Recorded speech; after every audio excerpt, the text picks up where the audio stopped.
Hello, Peachies. Welcome back to Dear Peachy. We see you've eagerly clicked into today's video, and we bet that you all have already known what we will be discussing today. We're diving into the long-awaited, most requested topic on our channel, the personal/seasonal color analysis. The anticipation has been real, with many of you flooding our DMs and comments, expressing your eagerness for us to cover this exciting subject. We've heard you loud and clear. We know everyone is waiting.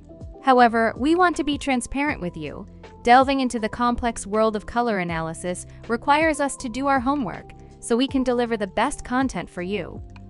We're not claiming to be experts, but we've diligently studied from various reliable sources to bring you the best possible insight.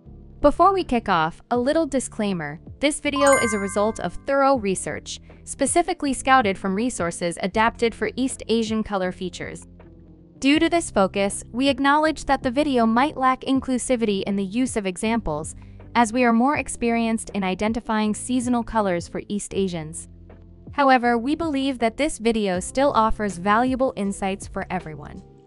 We've sifted through numerous sources to present you with the most accessible and logical information, providing a different perspective on analyzing your seasonal color compared to conventional approaches. We welcome any discussions and feedback from everyone, so that we can continue learning from each other and foster a dynamic beauty community. We would also want to extend a sincere apology. This video is on the longer side because we aim to go in depth, explaining the fundamentals and the relationships within this theory. We believe that a thorough understanding requires more attention, as it can significantly impact your final outcome. We hope this can be a valuable resource for you, so let's embark on this colorful journey together. Now, without further ado, let's get into it!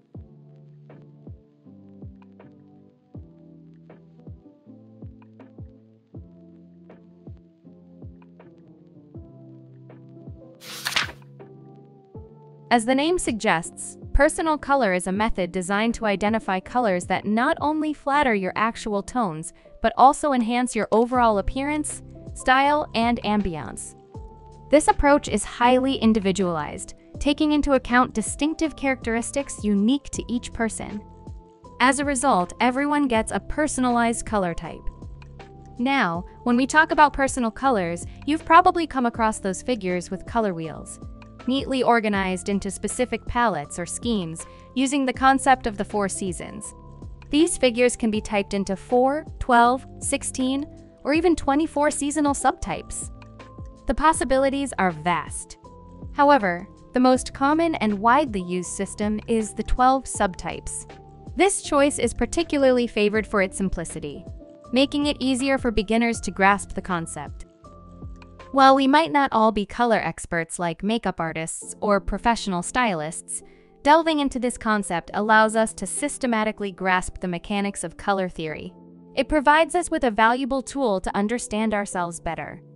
Personal color exploration allows us to pinpoint our specific location on the color wheel map. But the color wheel isn't a static entity. It's a dynamic continuum of relativity that spans across every subtype and throughout every season, forming a vibrant spectrum. It's important to understand that the subtype we identify ourselves with is just one piece of the puzzle. The adjacent subtype becomes our complementary or secondary seasonal subtype. This highlights that every subtype on this wheel isn't a standalone entity, but is intricately linked to its neighboring subtypes, forming a continuous flow. So, as we navigate the colorful landscape of personal color, keep in mind that your color identity is part of a larger interconnected system. It's not about fitting into a rigid box, but understanding the dynamic relationship between your primary and secondary subtypes. To identify where you belong to on this wheel, it depends on 3 dimensions: the hue, value, and chroma of your tones. These dimensions play a big role in shaping your overall tones and how you look with different colors. First up, let's talk about hue. It's basically how we all see and name colors, just like the classic rainbow lined up with red, orange, green, blue, and the rest of the colors. Now here's a fun fact. All colors or hues are born from the OG3 primary colors: red, yellow, and blue. Every other color you see is just a mix of these primaries. When we mix them in different ratios, we get a whole range of hues, and each hue carries its unique temperature. For example, adding a touch of yellow to red can warm it up, giving us a warm orange glow. On the flip side, introducing blue to red can cool it down, resulting in a cool-toned violet. These primary colors are like our temperature wizards, letting us dial up the warmth or coolness in our color palette. So the hue tells us the color temperature of the color, as in how warm or cool it is. The more yellow is added to a color, the warmer it becomes. The more blue is added to it, the cooler it becomes. So why does this matter in personal color? The pioneers of color theory adapted this concept to figure out how different colors could harmonize with the hues of our unique tones. After all, our skin, eyes, and hair carry their own distinctive hues, playing in the realms of cool, warm, or neutral tones. The second dimension of color, known as value, defines the lightness or darkness of a hue. Colors follow a natural order, offering a spectrum of choices within each color family, ranging from light to dark shades. By mixing black or white to a color, you are able to alter the color's value. In simple terms, when a color appears lighter, it signifies that it is closer to the color white, resulting in a higher value. Conversely, if a color appears darker, it indicates that it is closer toward the color black, yielding a lower value. Take, for instance, a pure red color. By introducing white, you increase its value, transitioning from red to lighter shades like pink and eventually to white. Conversely, adding black to red reduces its value, transforming it into deeper hues like burgundy, and ultimately into black. Therefore, in the context of personal color analysis, individuals who are better suited for lighter colors are categorized as the light subtypes. On the other hand, those whose appearance is enhanced by darker colors fall into the deep subtypes. Understanding the concept of value also plays a significant role in determining the contrast between different tones. Contrast refers to the comparison between the values of two colors, for example, the difference in lightness or darkness of the colors. The greater the difference between the values of two colors, the higher the level of contrast, or vice versa. When we position two tones that are extremely light and dark side by side, it creates a high contrast effect. On the other hand, if two colors with similar values are placed together, it results in a low contrast combination. Generally, combinations with high contrast tend to be more eye-catching and clear, capturing attention with their bold distinctions. Conversely, low contrast combinations appear softer and more subtle, offering a gentler aesthetic appeal.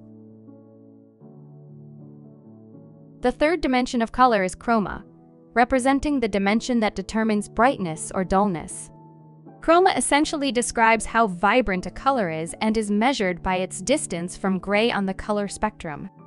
Colors positioned on the color wheel have high chroma, showcasing their maximum brightness and vibrancy. As colors move toward the lower end of brightness, approaching gray, they are referred to as dulled, dustier, muted, or low chroma. To adjust chroma, additional colors are introduced to the pure hue. Introducing gray to a color diminishes its chroma. The measurement of chroma is effectively gauged by the amount of gray incorporated into the hue, shaping the overall vibrancy and intensity of the color. It's crucial to note that chroma and value are distinct dimensions.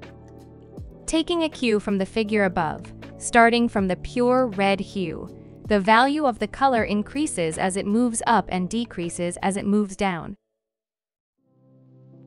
Simultaneously, the chroma decreases as we move toward the right, where we observe that the ratio of grayness increases across the range of colors. The uppermost right corner colors exhibit high value and low chroma, while those at the lowest right corner feature low value and low chroma.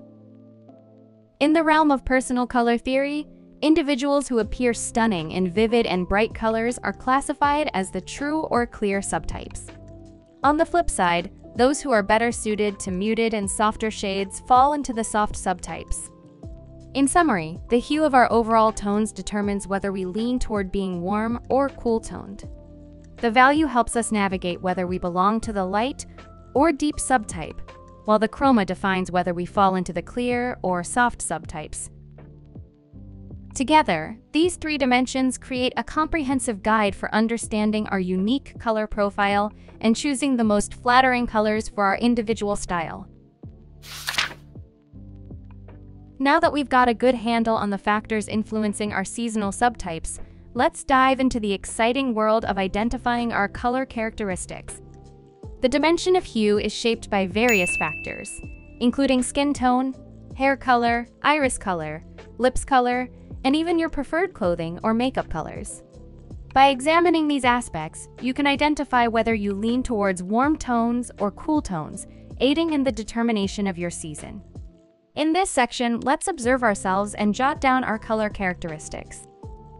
Make sure you screenshot this slide and have a mirror, paper, and pen ready to get started. As we've mentioned earlier, our colors are a mix of the primary colors, red, blue, and yellow.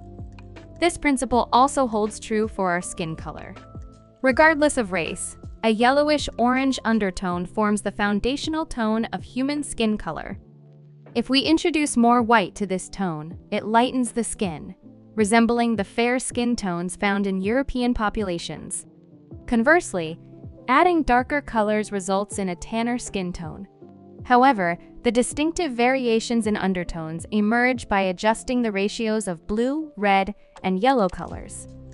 These adjustments play a crucial role in determining whether a skin tone leans towards warmth or coolness. If your skin exhibits a golden glow, it signifies a higher yellow ratio compared to other colors. A peachy, apricot, or cinnamon appearance suggests that the red ratio in your skin undertone is nearly equivalent to the yellow. When yellow is the dominant ratio in your skin undertone, it classifies as warm-toned.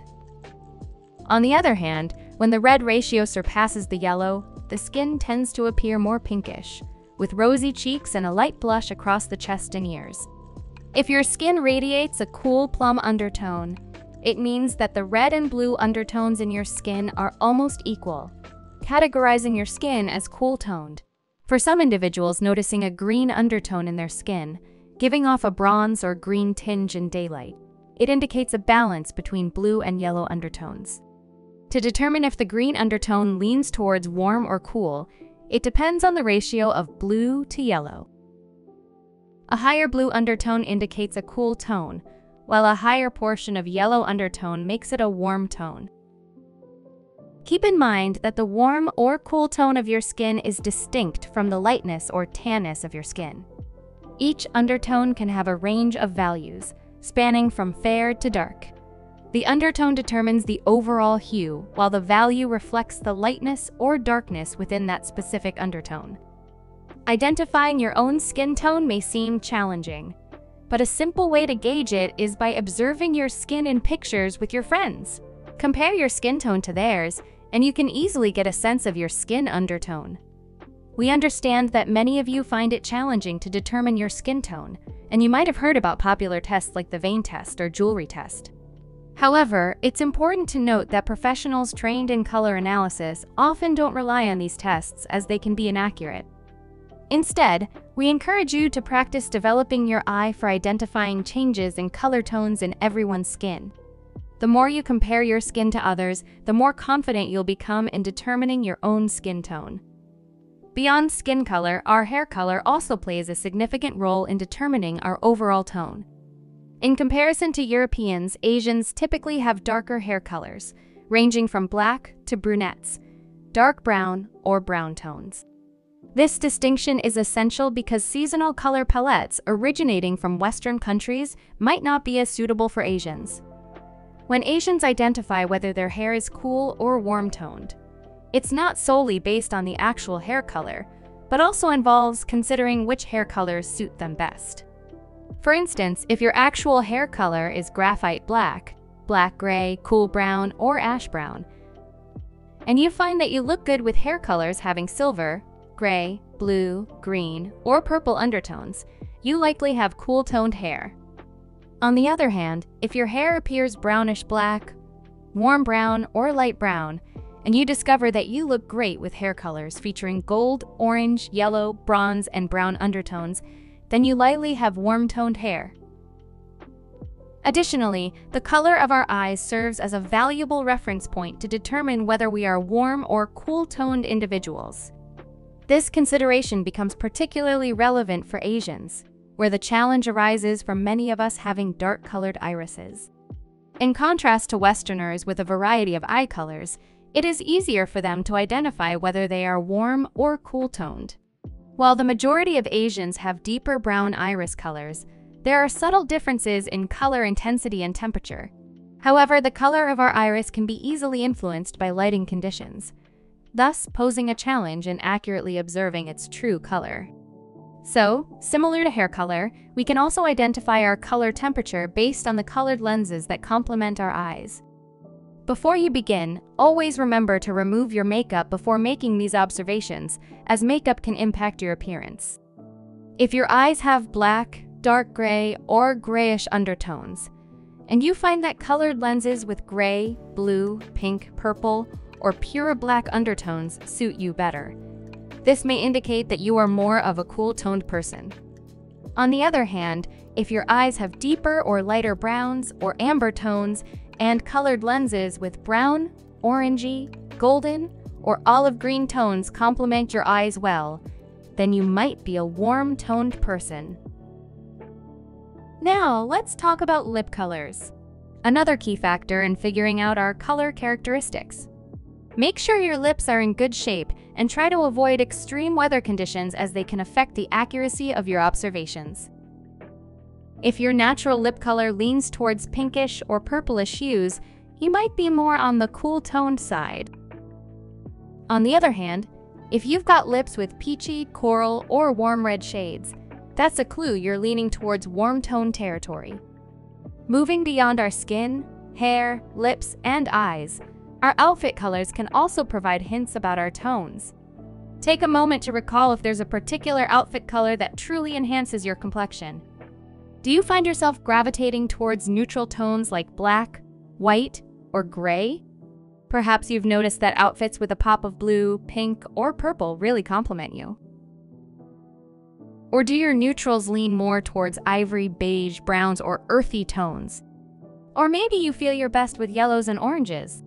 Take note of these preferences as they can offer valuable clues about your color characteristics. Applying the same concept to makeup, the looks that complement your complexion can provide insights into your color characteristics. If you find that you look better in makeup with gray, blue, purple, or pink tones, there's a higher chance you might be a cool-toned person. On the other hand, if earth tones, gold, yellow, browns, and coral, or warm looks bring out your beauty, then you are likely to be a warm-toned beauty. Now, remember to jot down your answers for each of the aspects we mentioned earlier in the dimension of hues. This can generally guide you to determine if you lean towards being a warm or cool-toned person based on the majority of your answers.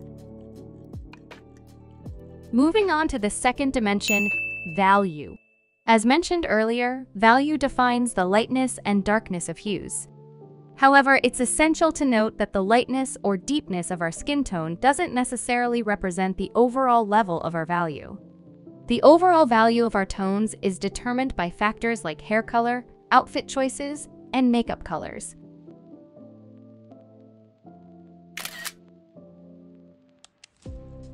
While there is a spectrum ranging from light to tanned skin tones among Asians, it's notable that when compared to Westerners, the spectrum is relatively smaller due to the presence of deeper skin tones among them. Generally, a majority of Asians fall within the medium to high value range for their skin tone. Additionally, Asians are commonly brunettes.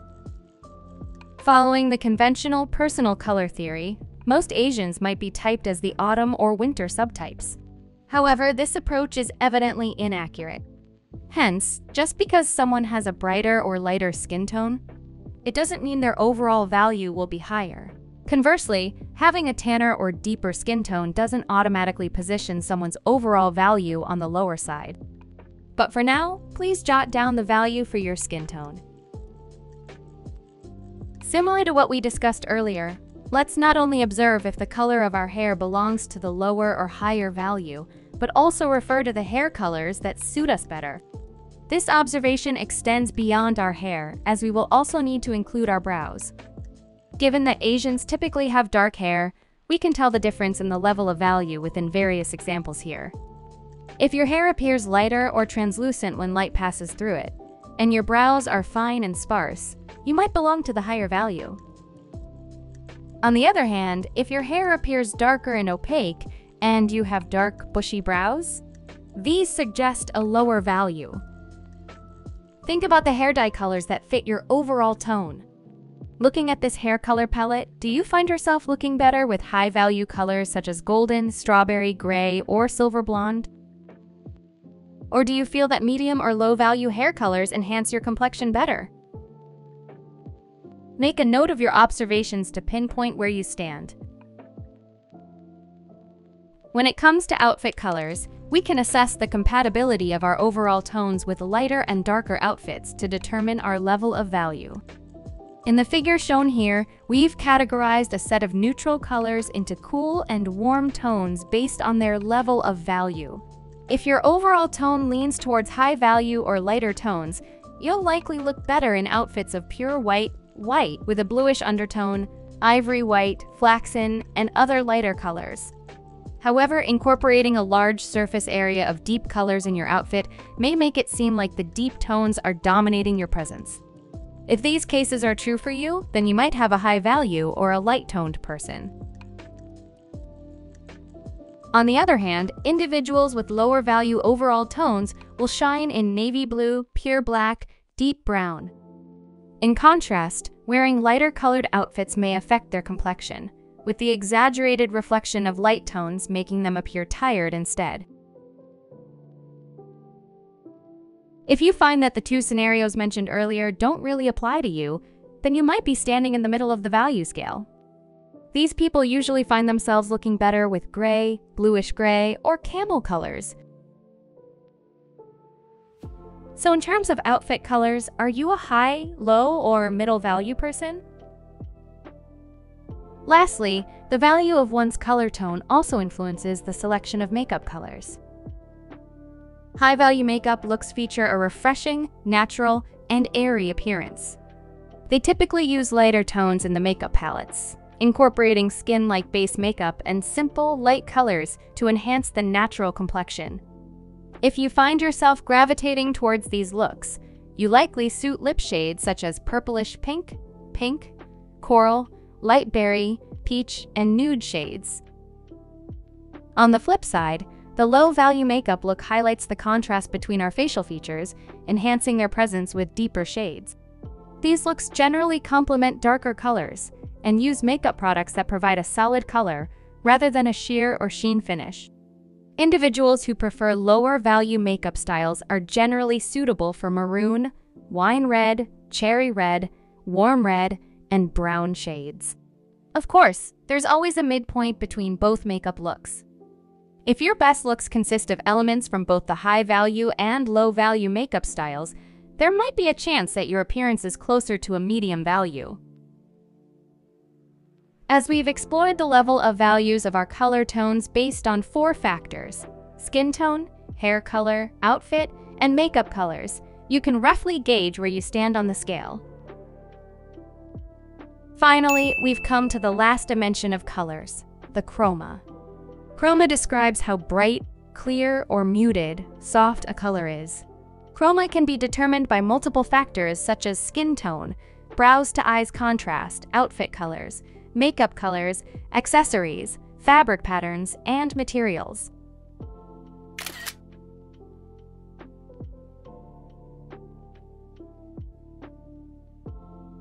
Individuals with high chroma have a bright appearance.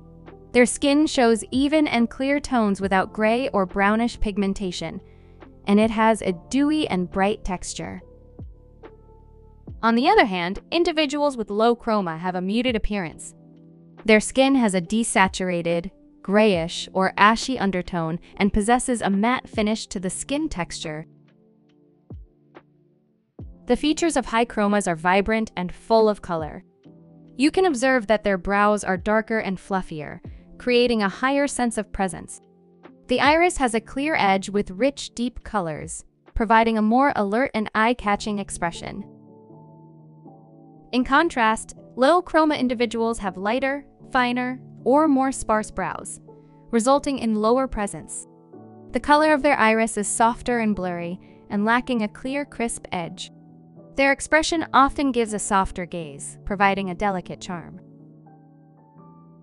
So, take a good look at your skin and every feature on your face. Are they high or low chroma? Additionally, the color of our outfit can give hints about whether we are high or low chroma. If you prefer vibrant, higher saturation, solid color blocks like these color palettes, or you love to playfully combine colors to create a beautiful contrast, these are signs that suggest you are a high chroma person. On the other hand, if your taste is more towards relaxed, comfy, and subtle color options like the muted, lower saturation color palettes, and your outfit is often made up of low contrast colors or colors that have similar tones, these can indicate that you lean towards low chroma.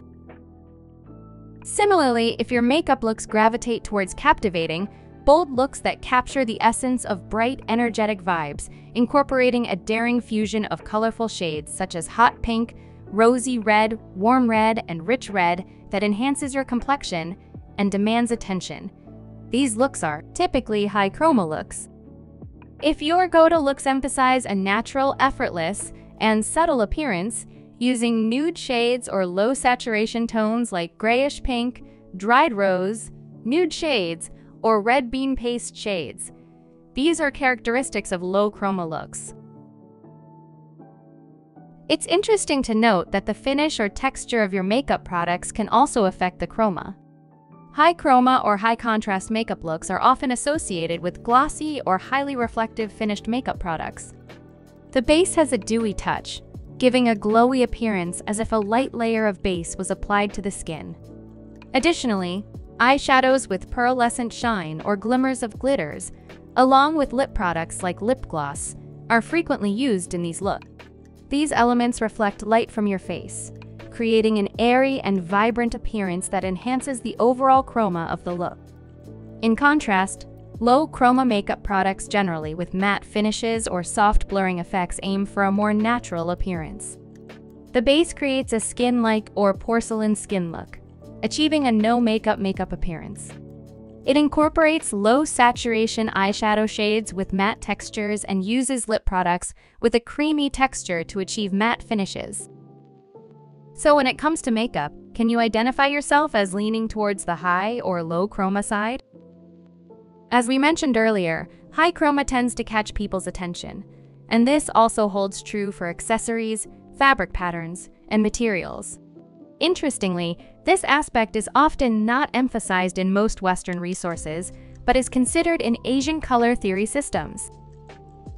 Accessories that make a statement, such as shiny, chunky pieces or larger dangling earrings that draw attention with every movement, fall into the high chroma category.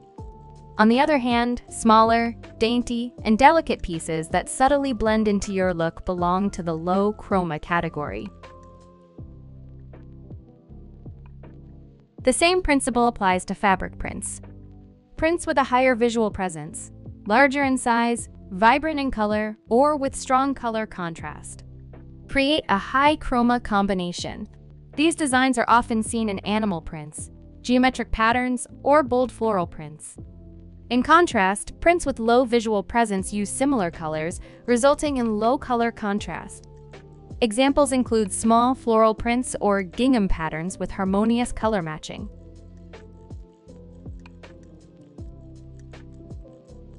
Not only that, fabrics that reflect light are also considered high chroma materials, such as silk, velvet, leather, and PVC. If your wardrobe is filled with these materials, it might indicate a preference for a high chroma look. Conversely, fabrics with a matte appearance like cotton, denim, and linen are categorized as low chroma materials. While these factors are discussed less frequently in Western resources due to their lesser significance in determining seasonal color, we believe they should be considered. This is because outfit and accessory choices heavily depend on our personal preference, and this makes them important in identifying our seasonal color based on what suits us best. With all these factors considered in the third dimension of chroma, we believe you can now get a grasp of where you stand in this aspect. After summarizing all aspects under each dimension, you can already determine your position in each of the dimensions, such as hues, chroma, and value. To determine your seasonal subtype, you are going to rearrange the sequence of these dimensions according to the scales that you have marked earlier. Therefore, by considering the significance of each dimension, we will categorize them into primary, secondary, and tertiary features based on their impact on your seasonal subtype. If your results for a particular dimension lie at the extremes, these are the dimensions that should be given the most attention, as they have the most significant impact on your final placement in your seasonal color. They are usually the primary or secondary feature. However, whichever dimensions have results positioned in the middle of the scale have less effect on the outcome, thus marking them as the tertiary feature instead. In the primary feature, this is the key attribute influencing your color characteristics, with the strongest effect on your appearance. It serves as the core principle defining your color characteristics, and deviating from the suggested color palette for this primary feature may not be advisable. It is a foundational element that sets the tone for your overall color profile. Moving on to the secondary feature, this becomes the second attribute contributing to your color personality. Given that the secondary feature carries less weight than the primary one, it's advisable to always prioritize the fulfillment of the primary feature when selecting outfits or makeup. However, putting too much emphasis to match the characteristics of the secondary feature might be too excessive. This could potentially introduce a sense of discordance to the overall appearance instead. Finally, in the tertiary feature, this has the least impact on your color characteristics. It doesn't play a significant role in determining your seasonal color subtype, and therefore, it doesn't require as much attention. On this slide, we've organized the three features along with the three dimensions in a table format. Once you've determined the level of significance for each dimension, you can take a screenshot of this and mark which dimension corresponds to your primary, secondary, and tertiary features. This will serve as a handy reference for understanding the hierarchy of these features in your overall color profile. Therefore, by combining your primary and secondary features, you can determine your seasonal color subtype. Next, please refer to this table, which summarizes the primary and secondary features corresponding to their respective seasonal subtypes. This will assist you in identifying and understanding your unique seasonal color characteristics.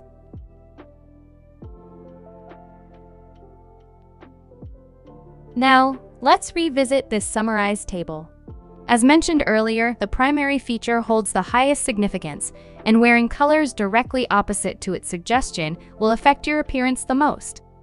However, due to the consideration for the primary feature, going for colors that slightly deviate from the secondary feature is permissible because we want to create the best color range that suits your subtype.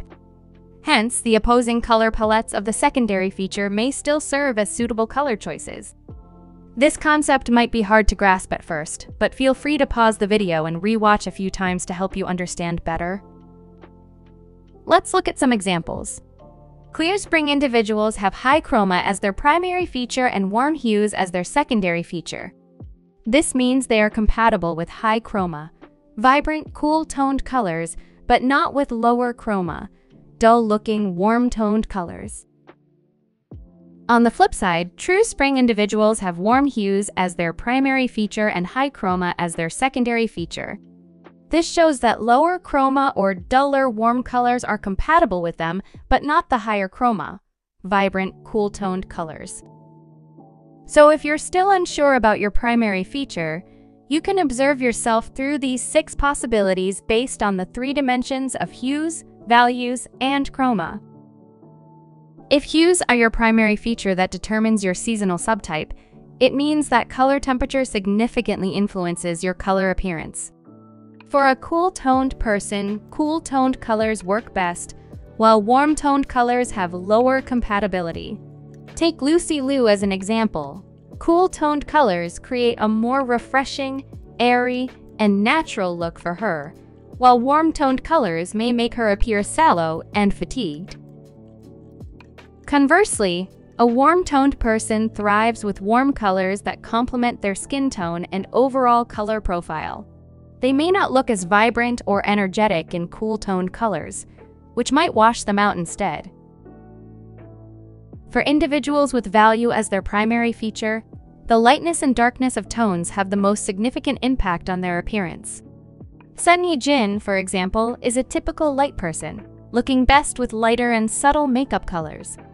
These light colors in makeup and outfits bring out her effortless, airy charisma, while deep colors may seem too heavy, appearing as if the dark tones have taken over her presence.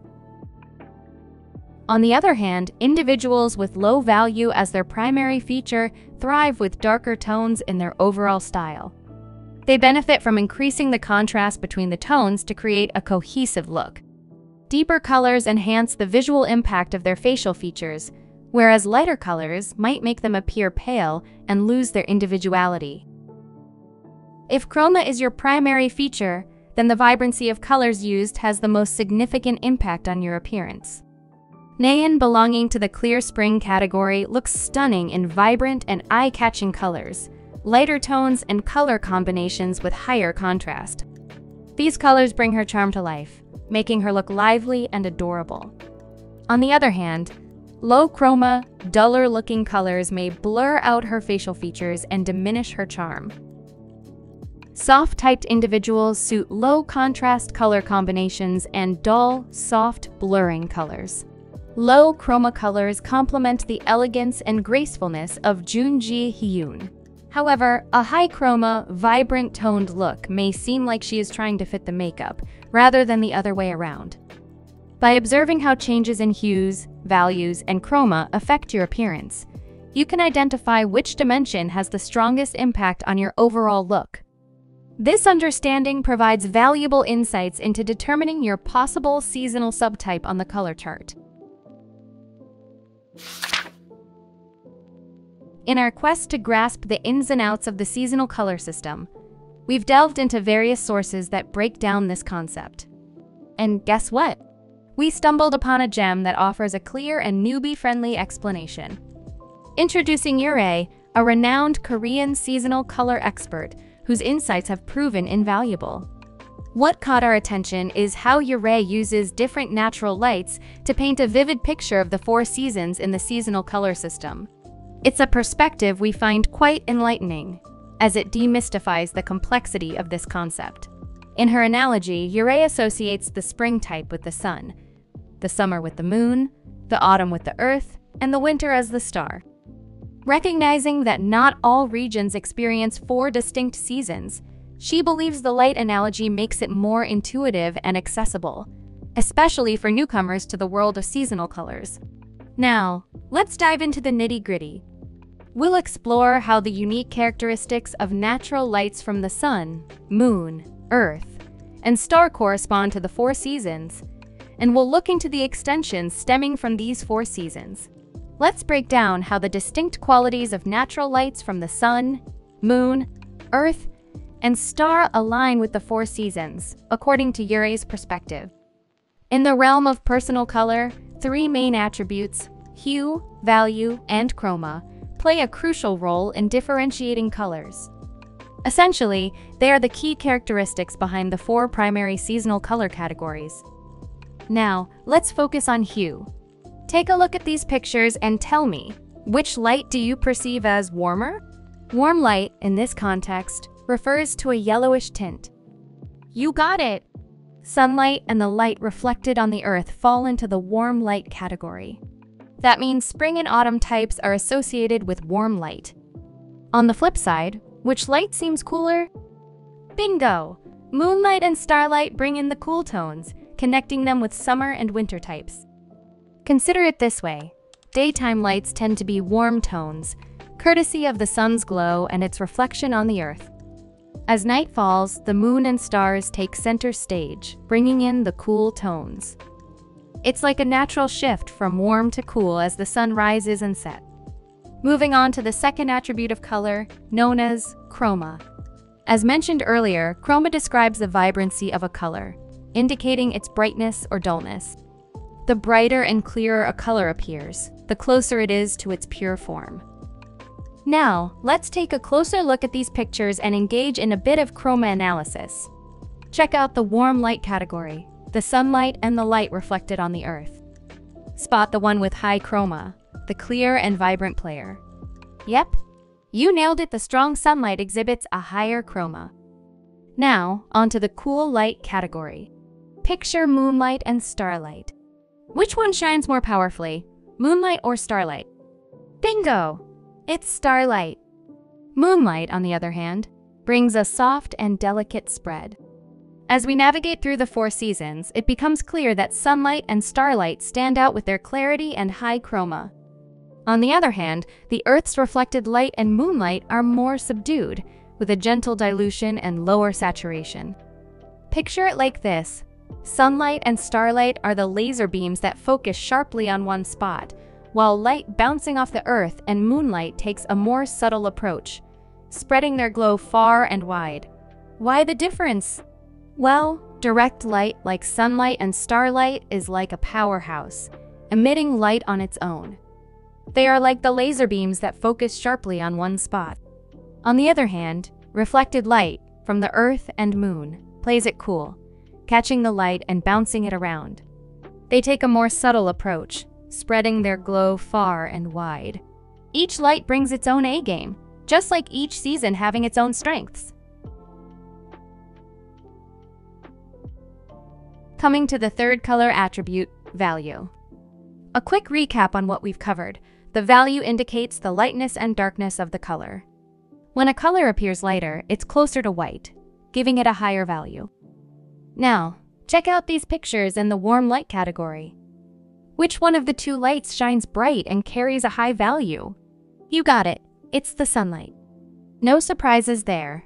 Sunlight naturally outshines the Earth's reflected light. Now, onto the cool light category. This one might need a bit of pondering. Between the moon and the star, which one has a high value? It's a tricky one. The star itself is really dazzling, but the surrounding sky is pitch black. On the other hand, the moon spreads its glow all around, softer and wider. Picture the moon with that gentle, beautiful radiance, and the star throwing out a strong, contrasting impression. The star needs that pitch-dark night sky to truly stand out. So the moonlight carries a relatively higher value. Summing it up, spring, sun, brings warmth with high value and chroma. Autumn, earth, is warm too, but with lower value and chroma. Summer, moon, cools things down with high value and lower chroma. Lastly, winter star keeps it cool, but with a low value and high chroma. Alright, let's take a deeper dive into the world of seasonal colors and explore the 12 types. Ready? Cool? Let's talk about subtypes. Ever wondered about those beauties who seem to sit right in the middle of all seasons? Well, they're the true subtypes, 100% committed to a particular season and super tuned in to any hue changes. They're the ones who fully embrace the vibe of their chosen season. Now, let's unravel the mystery behind the names of the other subtypes. Check this out, winter and spring both have the clear subtype in common. Ever wondered why there's a clear spring and a clear winter type? Or why are there light springs and light summers, deep autumns and deep winters, soft autumns and soft summers? It all circles back to the color attributes we explored earlier. Remember how we said the sun, spring, is all about high value and high chroma, while the star, winter, is about low value and high chroma? Well, guess what attribute they both share? High chroma. And remember what we said earlier about high chroma? It means the color appears brighter and clearer. So it's no surprise that the clear subtypes are a thing for these 2 seasons. And that rule plays out across the other subtypes too. Think about it like this. The sun, spring, and the moon, summer, both share the high value attribute, explaining why the light subtype fits up to these 2. Meanwhile, the moon, summer, and the earth, autumn, share a low chroma, And this explains why the soft subtype belongs here. The Earth, Autumn, and Star, Winter, share low value, and therefore the deep subtype fits in these two seasons. And there you have it, the 12 seasonal color types unfold based on the logic of hue, value, and chroma. Each subtype has its place, and it's not just random, it's all tied back to the unique qualities of the seasons. True spring, true summer, true autumn, and true winter are the primitive seasonal color subtypes corresponding to the 4 major seasons. The other 8 seasonal color subtypes are influenced by the 2 neighboring seasonal color subtypes, carrying the characteristics of both primitive seasonal color types. Take clear spring as an example. Clear spring is influenced by the characteristics of both spring type and winter type. It primarily exhibits the key traits of the spring type, warm hue and high value, while also incorporating features of the winter type, higher chroma and contrast. So for the next part, we'll briefly discuss the features and color palettes for each seasonal color subtype. Feel free to skip ahead to find the information that aligns with your specific seasonal color type. Now, let's delve into the characteristics of clear spring. Clear spring, as a transitional seasonal subtype positioned between clear winter and true spring, showcases a unique blend of features from both winter and spring type. With a primary emphasis on the spring type, it tends to lean towards warm hues. This seasonal subtype is particularly well-suited for vibrant and warm colors. It also has the versatility to accommodate high chroma cool colors. However, clear spring is not an ideal match for muted or dull cool tones. The primary feature is the clear or high chroma, creating a palette that pops. The secondary feature is that warm hue, giving it that unmistakable spring touch. In terms of the 3 color attributes, the hue leans on the warmer side. The value sits around mid to slightly high, and the chroma is cranked up high. Moving on to true spring. It's the primitive seasonal color subtype of spring, while serving as a transitional subtype between clear spring and light spring. It's the contrasting subtype of true autumn. True spring embodies a fresher and more vibrant feel compared to the subdued and dense warmth of true autumn.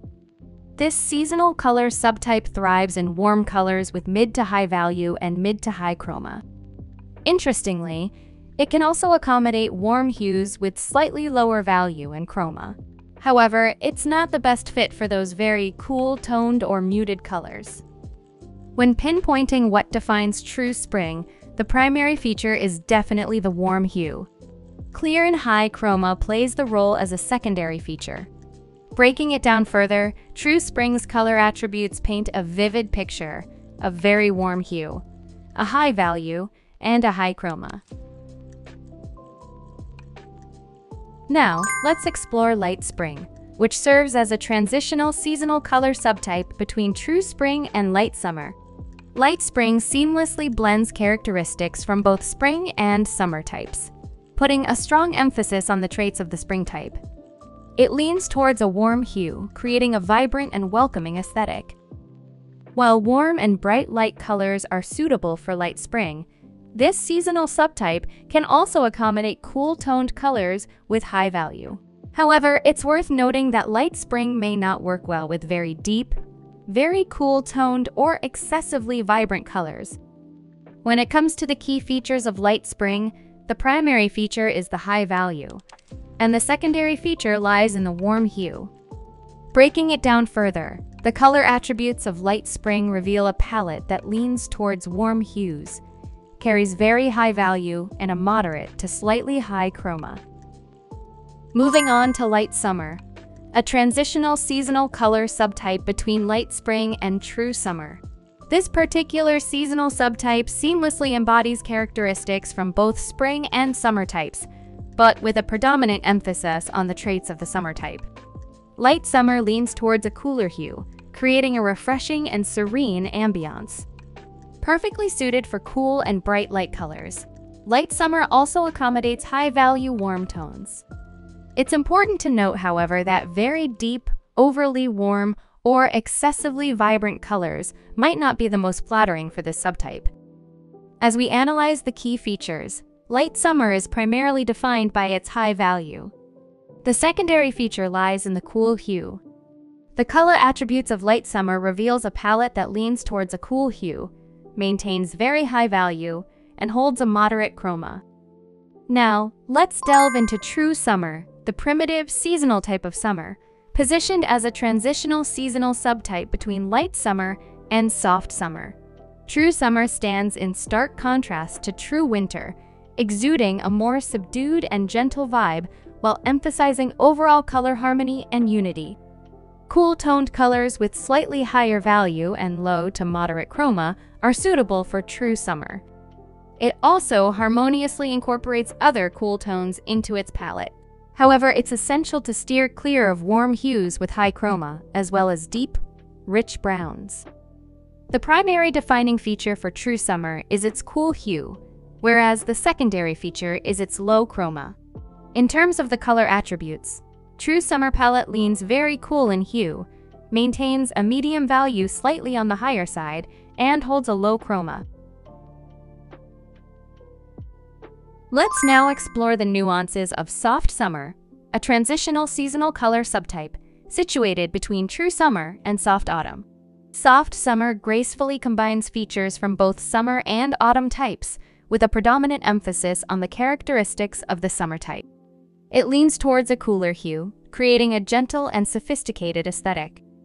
Soft and muted cool colors with grayish tones work well with soft summer. It can also accommodate low chroma warm colors into its palette. However, it's essential to avoid vivid pure colors, especially strong warm hues, as they might not align well with the soft summer palette. The primary defining feature for soft summer is its low chroma, whereas the secondary feature is its cool hue. The color attributes of soft summer reveal a palette that leans towards a cool hue, maintains a medium value, and holds a very low chroma for that subtle and sophisticated charm. Let's dive into soft autumn, a transitional seasonal subtype positioned between soft summer and true autumn. Soft autumn seamlessly integrates features from both autumn and summer types, with a primary emphasis on the characteristics of the autumn type. It leans towards a warmer hue, creating a cozy and inviting ambiance. Soft and muted warm colors with distinct earthy tones work best for soft autumn. It also gracefully accommodates low chroma, cool-toned colors into its palette. However, it's important to steer clear of bold, pure colors, especially intense cool tones, as they may not harmonize well with the soft autumn palette. The primary feature for soft autumn lies in its low chroma, contributing to its overall gentle and sophisticated appearance. The secondary feature is the warm hue, infusing a comforting and warm tone into the palette. In terms of the color attributes, soft autumn palette leans towards a warm hue, keeps a medium value, and holds a very low chroma for that understated and refined charm. Let's delve into the features of true autumn, the primitive seasonal type of autumn, positioned as a transitional seasonal subtype between soft autumn and deep autumn. True autumn embodies the essence of autumn type. It's the contrasting seasonal subtype of true spring. In contrast to the fresher and more vibrant vibe of true spring, true autumn exudes a more gentle and substantial feel, emphasizing a warm hue. True autumn thrives in rich, warm colors with low to moderate value and a hint of brown tones.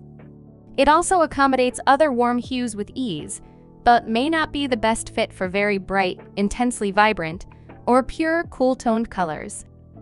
The primary feature for true autumn is its warm hue that exudes the cozy essence of autumn.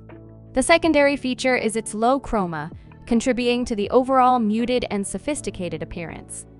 The color attributes of true autumn show a palette that leans distinctly warm in hue, maintains a lower value, and holds a low chroma for that deep and grounded autumnal charm. Now onto the characteristics of deep autumn, a transitional seasonal subtype situated between true autumn and deep winter. Deep autumn seamlessly blends features from both autumn and winter types, with a predominant emphasis on the traits of the autumn type. It leans towards a warmer hue, creating a rich and inviting ambiance. Deep, rich, warm-toned colors work very well with deep autumn. It can also accommodate cool-toned colors with low value into its palette. However, it's important to avoid pale, pastel, cool-toned colors or pure colors with cool tones, as they may not harmonize well with the deep autumn palette. The primary feature for deep autumn is its low value, contributing to its overall intense and grounded appearance. The secondary feature is its warm hue, infusing a comforting and warm tone into the palette. Breaking it down further, the color attributes of deep autumn displays a palette that leans towards a warm hue, keeps a very low value, and holds a moderate chroma for that deep and profound autumnal charm. Coming to deep winter, a transitional seasonal color subtype positioned between deep autumn and true winter. Deep winter integrates characteristics from both winter and autumn types. With a primary emphasis on the winter type, it tends to lean towards cool hues, creating a sophisticated and cool aesthetic. Deep and dark, cool-toned colors are suitable for deep winter. It also accommodates low-value warm tones into its palette. However, it's important to avoid warm colors with very high value or very high chroma, as they may not align with the deep winter palette. The primary feature for deep winter is its low value that adds a sense of richness and intensity to the palette. The secondary factor is its cool hue, infusing a refreshing and cool tone into the overall aesthetic. In terms of color attributes, deep winter palette leans towards a cool hue, maintains a very low value, and holds a moderate chroma level, slightly on the higher side. Let's explore the features of true winter, the primitive seasonal color subtype of winter type, positioned as a transitional seasonal subtype between deep winter and clear winter. True winter is the contrasting seasonal subtype of true summer. It is more striking and vibrant, making high contrast color combinations particularly suitable for this subtype. True winter thrives in pure, cool colors and neutral colors, such as black, white, and gray.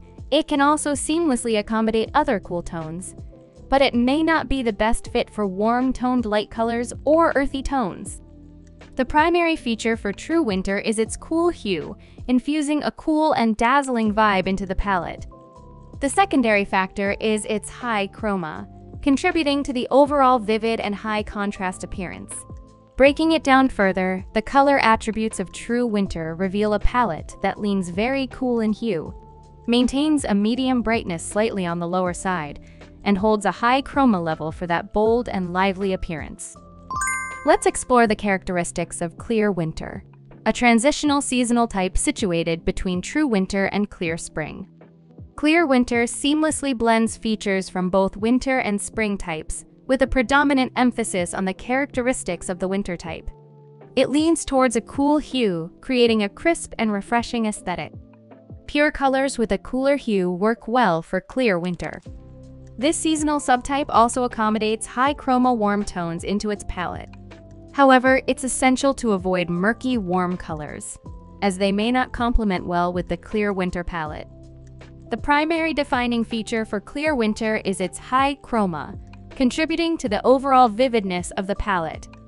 The secondary feature is its cool hue, infusing a refreshing and cool tone into the overall aesthetic.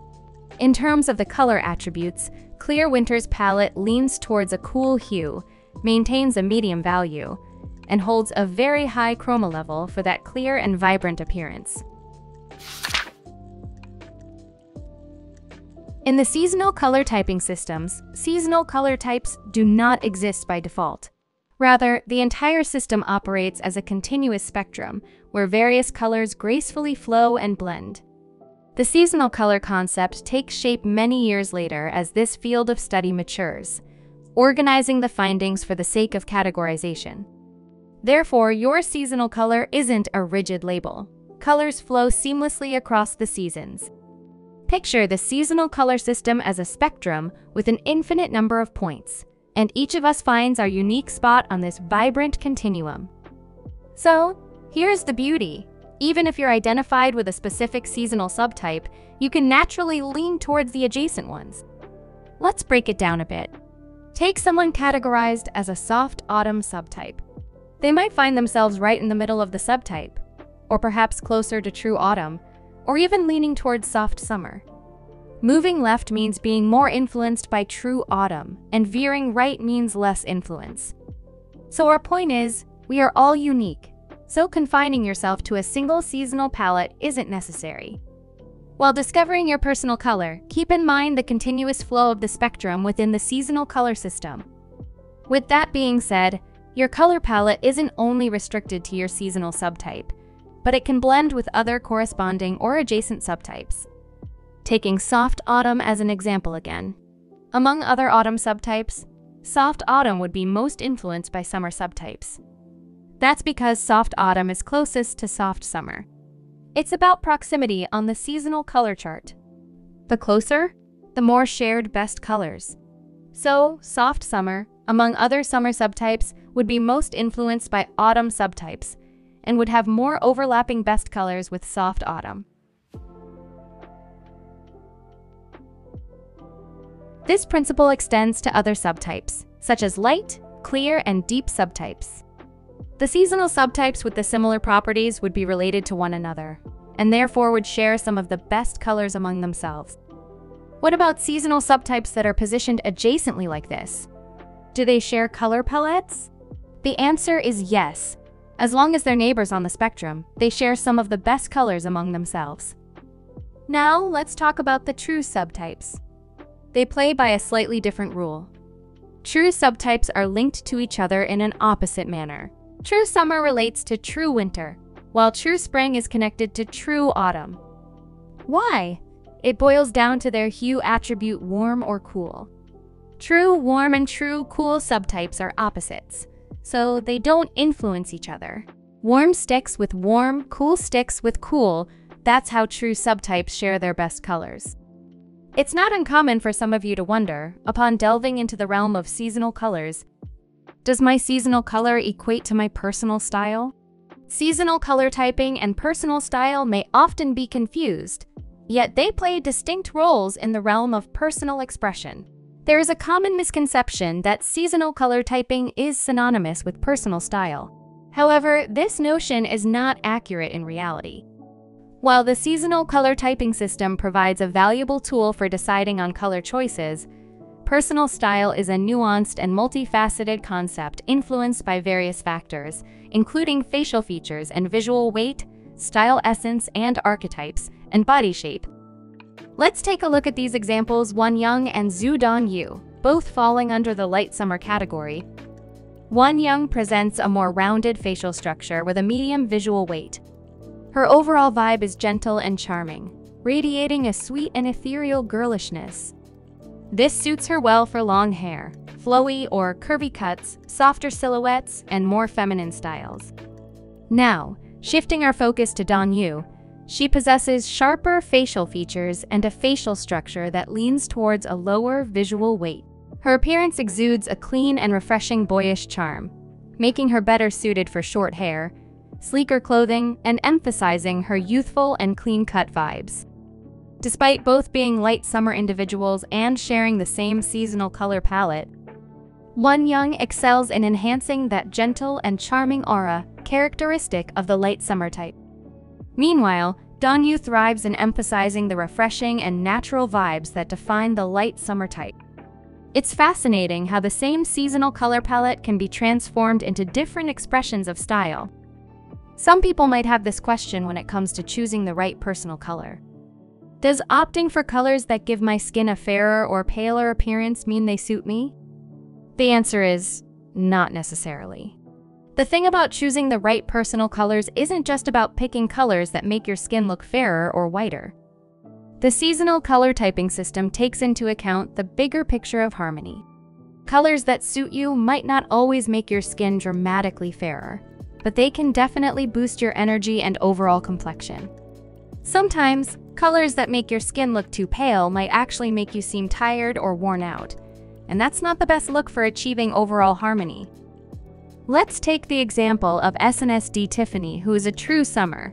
Black, not the best pick for someone with a summer type. It can make the skin look paler due to the high contrast, but it might also create a slightly fatigued appearance, like the color is taking over. On the flip side, Gray or other light colors with low chroma are good color choices for a summer season type. These colors can result in a more even, bright complexion and an overall more lively appearance. It's about the color complementing you well, not you trying to mold yourself into the color. Here are some telltale signs to know if a color suits you or not. Colors that work. Bring a glow to your complexion. Give your face an even and vibrant tone. Add to your overall vitality. Contribute to a well-balanced and harmonious appearance. Colors that might not be the best. Make your skin look gray, sallow, or yellowish. Highlight facial features or flaws you'd rather play down. Give you a tired and worn-out appearance. Cause a visual discord between you and the colors.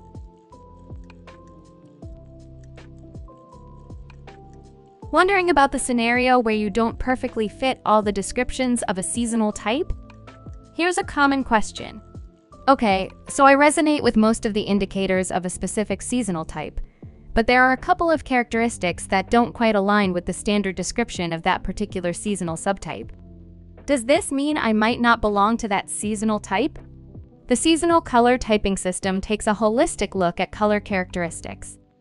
If you align with most indicators or, when compared to other seasonal subtypes, align more closely with the indicators of a specific subtype, you can confidently identify that as your main seasonal subtype. The whole point of classification systems is to streamline and simplify decision-making while emphasizing universality. However, differences exist between individuals.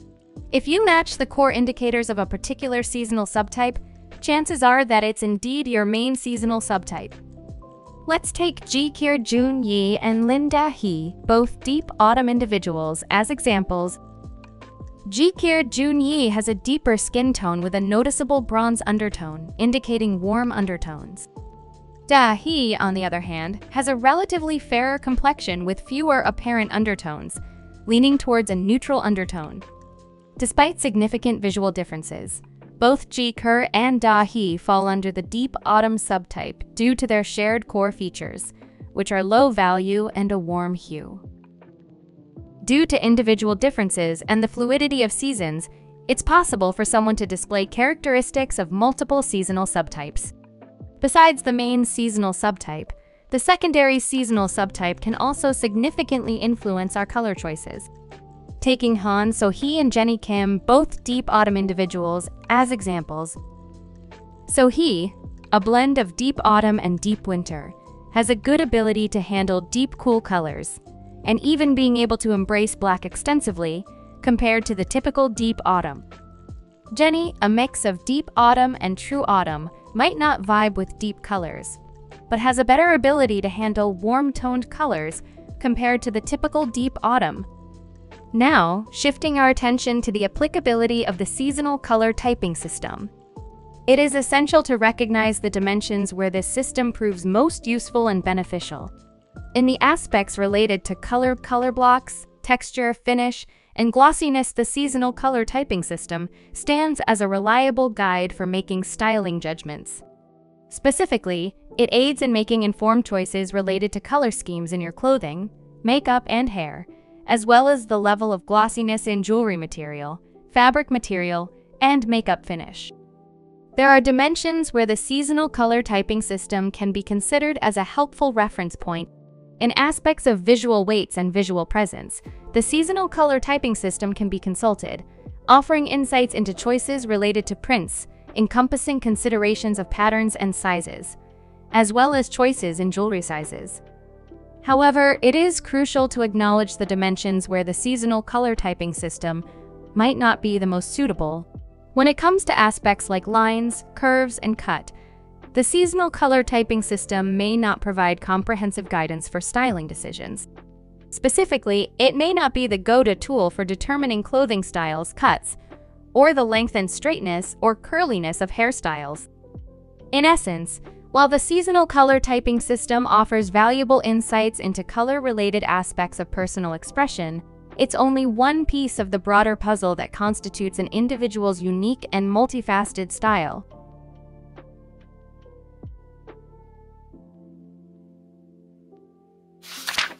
As we conclude this video, Our hope is that it provides you with an alternative perspective on understanding the mechanics behind seasonal colors. Discovering your seasonal subtype is valuable, but it's crucial to recognize that the seasonal color system isn't a set of rigid rules. Seasonal color serves as a tool, not the ultimate goal. Even if you can't precisely pinpoint your seasonal subtype, understanding your color characteristics provides objectivity in choosing outfit and makeup colors, creating a more harmonious look with your style. The most significant lesson is understanding and accepting ourselves. No one knows us better, and even if a color expert analyzes our seasonal color, they can't replace our self-knowledge. The core objective of understanding seasonal color is to explore our unique features, maximizing their beauty to help us stand out from the rest. Having dived into the inner workings of the seasonal color system, we're considering releasing more videos on makeup styles, hair, and outfit styling in the future. These videos would offer insights into the do's and don'ts tailored to each seasonal subtype. So stay tuned for more exciting content coming up. Thank you so much for watching. We will see you in the next video. Goodbye.